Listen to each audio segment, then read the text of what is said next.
Incorporation of companies and matter incidental thereto. एक person जिसको हम लोग प्रमोटर बोलते हैं उसको आइडेंटिफाई कैसे किया जाएगा, सेक्शन 269 में डिफाइन किया गया है। जिसका नाम प्रोस्पेक्टस में हो, जिसको आइडेंटिफाई किया जाए एनुअल रिटर्न में, या तो बोर्ड ऑफ डायरेक्टर कस्टम्ड हो एक्ट करने के लिए according to whose directions and instruction, या तो उसका कंट्रोल हो अफेयर्स ऑफ द कंपनी पे as a shareholder director. Otherwise उसको बिजनेस आइडिया आएगा, वो डिसाइड करेगा फॉर्म्स ऑफ बिजनेस ऑर्गेनाइजेशन। अगर कंपनी चूज करता है तो प्रिलिमिनरी स्टेप्स होगा इनकॉर्पोरेशन, लोगों को जोड़ेगा। ओपीसी के लिए 1 पर्सन की रिक्वायरमेंट है, प्राइवेट कंपनी के लिए मिनिमम 2 मेंबर और और पब्लिक कंपनी के लिए मिनिमम 7 मेंबर चाहिए। डॉक्यूमेंट को प्रिपेयर करेगा, कौन से होंगे, एमओए एओए एक्सेट्रा। प्रोफेशनल की हेल्प ले सकता है, प्रोफेशनल को हम लोग प्रमोटर नहीं बोलेंगे। नाम डिसाइड करेगा कंपनी का और वो फाइल करेगा आरओसी के पास। एंटर हो सकता है प्री इनकॉर्पोरेशन कॉन्ट्रैक्ट्स में। प्री इनकॉर्पोरेशन कॉन्ट्रैक्ट्स क्या होता है, कॉन्ट्रैक्ट जो एंटर किए जाते हैं प्रमोटर के द्वारा on behalf of the company, लेकिन कंपनी के इनकॉर्पोरेशन होने से पहले। आफ्टर इनकॉर्पोरेशन कंपनी चाहे तो उसको अडॉप्ट कर सकती है या तो उसको अडॉप्ट नहीं करेगी। कंपनी अडॉप्ट करेगी तो कॉन्ट्रैक्ट जो होंगे वो बाइंड हो जाएंगे कंपनी के ऊपर और प्रमोटर पर्सनली लायबल नहीं रहेगा। अगर नहीं अडॉप्ट किए तो कंपनी उसको रेक्टिफाई नहीं कर पाएगी और प्रमोटर्स पर्सनली लायबल रहेगा।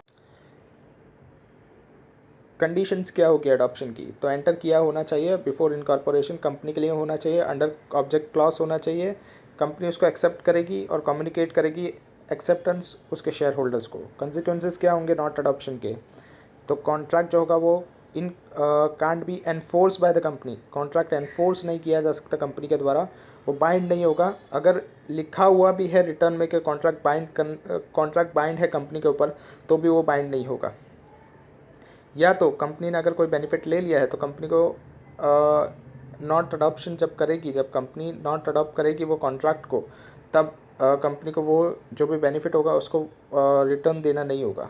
जो प्रमोटर होगा वो जो प्रमोटर है वो एजेंट नहीं है कंपनी का। स्टेप्स ऑफ इनकॉर्पोरेशन क्या होगा, पहले नाम रिजर्व करना होगा at the time of the incorporation, spice plus बनना होगा। पार्ट ए, फाइल करना पड़ेगा आरओसी को। अगर कोई डिफेक्ट नहीं होता तो अप्रूव हो जाएगा, डिफेक्ट होगा तो चांस दिया जाएगा कि रिमूव कर दीजिए defect with in the period of 15 days. Defect remove हो जाएगा तो अप्रूवल हो जाएगा, नाम रिजर्व हो जाएगा।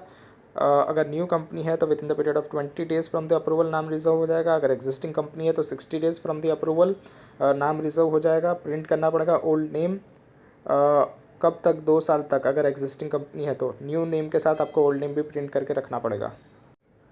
नेम रिजर्व में कुछ चीज़ों का ध्यान रखना पड़ेगा कि ये चीज़ें आप नाम आप चूज़ नहीं कर सकते। Under section 4 read with the rules. Section 4(2), अगर कोई नाम जो आइडेंटिकल है, रिजेंबल है टू द एग्जिस्टिंग कंपनी, तो ऐसे नाम को आप चूज़ नहीं कर सकते। Not constitute an offence, offence नहीं होना चाहिए, अनडिजरेबल नहीं होना चाहिए according to the central government. और सेक्शन 4(3) के अंदर दिया गया है, अगर कोई वर्ड जो ये इम्प्रेस करता है कि ये गवर्नमेंट कंपनी से रिलेटेड है, तो ऐसा भी वर्ड आप नहीं रख सकते। इसके लिए अगर ऐसा नाम आपको रखना है जिसके अंदर ऐसा कोई वर्ड आ रहा है तो आपको अप्रूवल लेनी पड़ेगी सेंट्रल गवर्नमेंट की। ये दिया गया है रूल 8B में। अगर बाद में पता चलता है कि जो नेम रिजर्व किया गया है वो फर्निश वो कैसे किया गया है, तो इनकरेक्ट पर्टिकुलर फर्निश्ड करने के बाद किया गया है, तो अगर कंपनी फॉर्म्ड हो चुकी है तो ROC opportunity of being heard provide करेगी और पास करेगी ऑर्डर। कौन सा ऑर्डर पास कर सकती है, वो डायरेक्ट कर सकती है। क्या आप डायरेक्ट कर सकती है कंपनी को कि आप नाम चेंज करिए with in the period of 3 month. Registered में से नाम निकाल सकती है कंपनी का, या तो पिटीशन कर सकती है फॉर वाइंडिंग अप। अगर कंपनी फॉर्म नहीं हुई है तो जो रिजर्व नेम है वो कैंसिल हो जाएगा एंड पेनल्टी लगेगी 1 लाख रुपए की। अदर स्टेप मतलब part B, after reservation of the name, या तो without reservation of the name आप पार्ट बी फाइल कर सकते हो। क्या करना होगा पार्ट बी के अंदर, डॉक्यूमेंट्स को प्रिपेयर करना होगा। कौन से डॉक्यूमेंट होंगे, MOA declaration of the compliance by CA and the director, declaration of no offence by the subscriber and the directors, particulars देना होगा ऑफिस का, सब्सक्राइबर का, डायरेक्टर्स का, कंसेंट देना होगा डायरेक्टर का।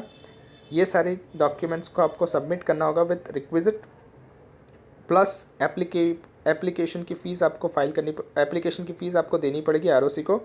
आरओसी इश्यू करेगी सर्टिफिकेट ऑफ इनकॉर्पोरेशन INC 11 में। अलोकेट किया जाएगा सिन कॉर्पोरेट आइडेंटिटी नंबर। सब्सक्राइबर अभी मेंबर्स बन जाएंगे कंपनी के। कंपनी को सारे डॉक्यूमेंट्स को प्रिजर्व करके रखना पड़ेगा रजिस्टर्ड ऑफिस में जब तक वो डिज़ोल्व नहीं हो जाती।